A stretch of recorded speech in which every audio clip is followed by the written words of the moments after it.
ចូលមកដល់ទីលានអានេះនៅថ្ងៃទី8ពួកយើងនឹងមកប្រកួតនៅនេះ friendly match ជាមួយនឹង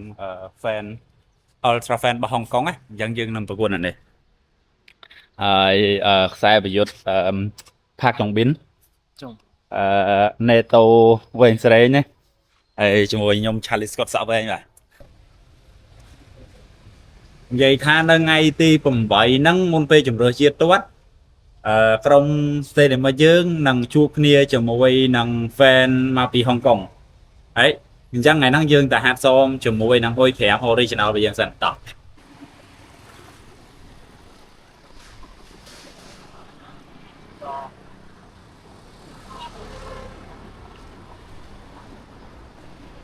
អំបិល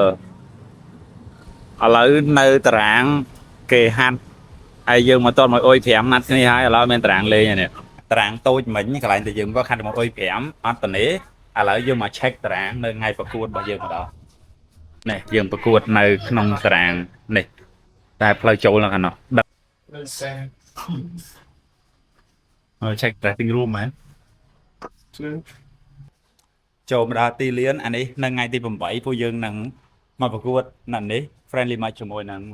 fan ultra fan របស់ហុងកុងណាអញ្ចឹងយើងនឹងប្រកួតនៅនេះហើយខ្សែប្រយុទ្ធផាកចុងប៊ីនណេតូវែងស្រេងណាហើយជាមួយខ្ញុំ Charlie Scott សក់វែងបាទទោះបីជា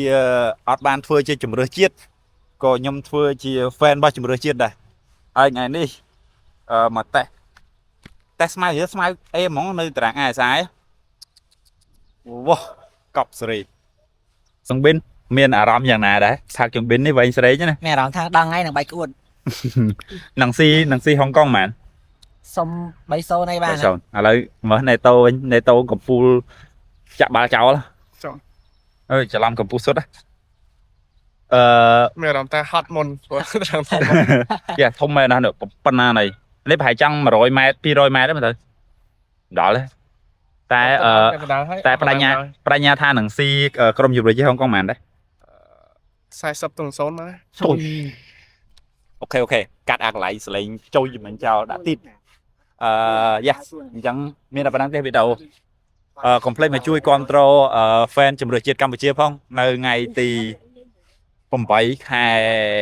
ក្រោយម៉ោង7ដល់ម៉ោង